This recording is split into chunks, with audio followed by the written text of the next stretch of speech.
You're watching the news on CBS 2. After 72 hours and 10 days worth of deliberations, tonight there's a guilty verdict in the obstruction of justice trial of Chicago-based accounting firm Arthur Andersen. Specific question for you, Mr. Duncan. You were fired by Andersen last week for orchestrating an expedited effort among the Andersen Enron engagement team to destroy thousands of paper documents and electronic files relating to the Enron matter after learning of an inquiry by the Securities and Exchange Commission into Enron's complex financial transactions. Did you give an order to destroy documents in an attempt to subvert governmental investigations into Enron's financial collapse?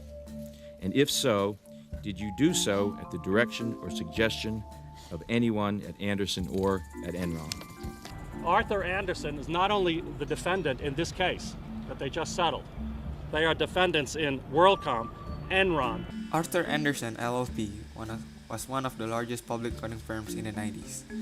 Founded by Arthur E. Andersen and Clarence Delaney, the firm employed more than 85,000 employees and operates within 84 countries worldwide.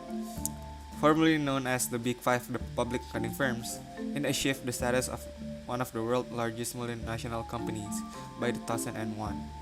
The firm provided accounting professional services as well as tax consulting services. Like many stories, greed consumed the firm and it fell from grace. During the last decade of the partnership's life, auditors at several regional offices failed to detect, ignore, and approve accounting frauds for large clients, paying lucrative consulting fees, which includes Enron Corporation and WorldCom.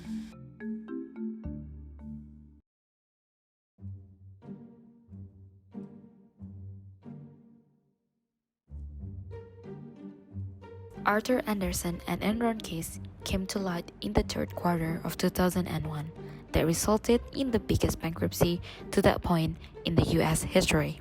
More than 400,000 employees of Enron lost their jobs. The fallout of the Enron led to the investigation in Arthur Andersen, which has the role as Enron's auditor. Arthur Andersen has been accused for some cases, from overlooking the significant sum of money that had not been represented on Enron's book to destroying documents that related to Enron. According to the court documents, Enron and Arthur Andersen had improperly categorized hundreds of millions of dollars as increases in shareholder equity, thereby misrepresenting the true value of the corporation. Arthur Andersen also did not follow generally accepted accounting principles when it considered Enron's dealing with related partnerships. These dealings helped Enron to conceal some of its losses. Moreover, Arthur Andersen also destroyed some important documents related to the Enron scandal. Those documents are not only physical documents, but also computer files and emails. The person who ordered the destruction of the document is David B. Duncan, a partner of Arthur Andersen, which has been fired after this case. Not only Duncan, two of his secretaries were also involved in this case by ordering each other regarding the destruction of Enron's document. The Arthur Andersen's and Enron case finished after Sharon S. Watkin, former vice president of corporate development in Enron, blew her whistle.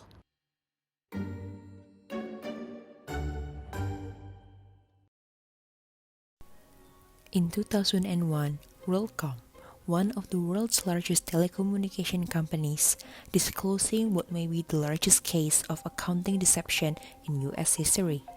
The company attempted to falsely inflate the earnings on its profit and loss statement by nearly $4 billion.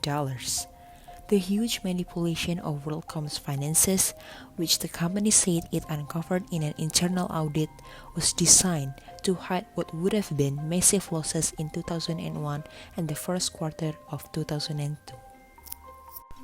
The company's chief financial officer, Scott Sullivan, fraudulently took billions of dollars in operating expenses and spread them out across property accounts, which are a type of capital expense account.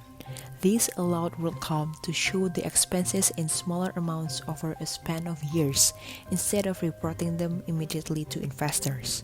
As a result, in 2001, the company reported $1.4 billion profit. Had the operating costs been correctly reported, WorldCom would have lost money for fiscal 2001 as well as first quarter 2002. The company, which had seen its stock price fall in the middle of Securities and Exchange Commission investigation of its accounting practices, proceeded to lay off 17,000 workers. As the WorldCom's auditor, Andersen contended that it had been misled by Sullivan. The WorldCom CFO did not tell Andersen about the line cost transfer, nor did he consult with Andersen about the accounting treatment. Andersen has been accused in shareholder lawsuits of signing off on financial reports that didn't accurately reflect the current standings of the companies. WorldCom's Chief Executive Officer, Bernard Ebbers, was sentenced to 25 years in jail for his role in the scandal, and Sullivan was sentenced to 5 years. The company went bankrupt, recording the largest bankruptcy in American history until the financial crisis of 2008. Thousands of people lost their jobs. WorldCom emerged from bankruptcy and re-emerged as MCI Communication Corporation.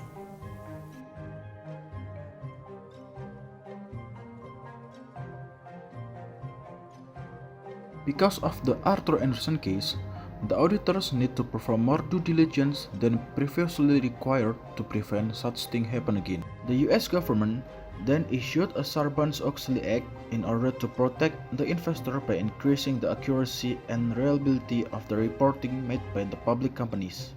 The Sarbanes-Oxley Act created PCAOB, or the Public Company Accounting Oversight Board.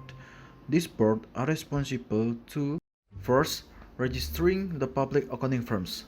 Second, it oversees the audit process from the client to auditors in the compliance to the law and to promote the investor protection. Third, it inspects the registered public accounting firm that already been registered. Fourth, it sets the standard for the auditing, quality control, and the ethics. Sarbanes-Oxley Act also changes some of the regulation. For example, they prohibiting accounting firms to audit a company for 5 years consecutively, and accounting firms requires approval from the audit committee before conducting the audit. In the end, Arthur Andersen was not destroyed by its demeanor, but by the indictment from the court. Only by the indictment, it sends the client away and brought the firms out of the business. Arthur Andersen violated the industry specification as a public accounting firm, which led to the reputation damage of the company through a negative impression of the corporate ethics. Nevertheless, it's not the whole company's responsibility for the Enron and Worldcom scandal that made the company shut down. If the board of the directors and the shareholders were aware of the decision made by the chief executive and the management, they might be able to overcome this kind of problem and avoid this kind of scandal. Conceptual, and Enron being a classic case, whose value depends increasingly on reputation and trust. And if you breach that value goes away very rapidly. Andersen auditors had routinely dismissed so many violations of general accepted accounting procedures as immaterial that they eventually